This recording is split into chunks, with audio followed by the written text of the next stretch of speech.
আজ সকাল সকাল দেখুন আমাদের পাড়ায় মশা মারার জন্য যে কামান দাগা হয় সেটা করা হচ্ছে, কিন্তু একটা মশাও মরে না এতে করে।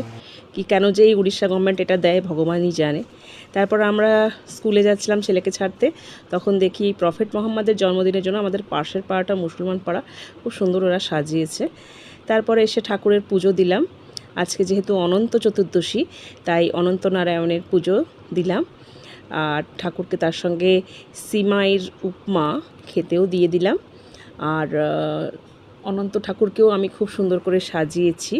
বলদেবজিকেও অনন্ত ঠাকুর বলা হয়, কারণ সে শ্রীকৃষ্ণের সঙ্গেই তো থাকেন। বলদেবকে অনন্ত নারায়ণও বলা হয়।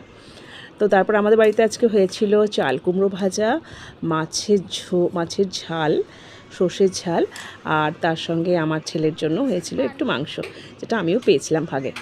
তো এইভাবেই আসলে আজকে আমাদের মাংস হয়নি, আমাদের আজকে বিরিয়ানি হয়েছিল, চিকেন বিরিয়ানি হয়েছিল দুপুরবেলায়। তারপর সন্ধেবেলায় আমি একটু চলে গেলাম আমার একটা বান্ধবীর দিদি, খুব কম এজে মারা গেছেন তিনি।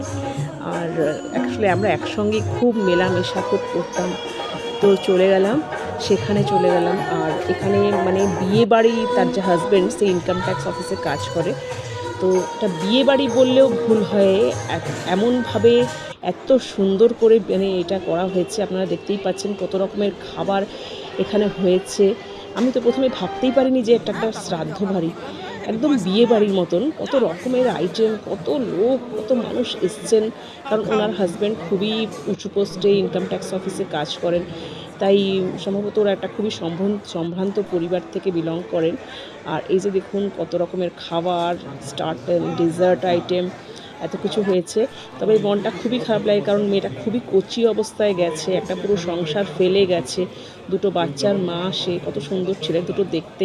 এখানে ভজন সমারোহ হচ্ছে, আমাদের এখানে এই ভজন সমারোহটা হয়ে থাকে, তবে এখানে একটু বেশি বড় করে হচ্ছে।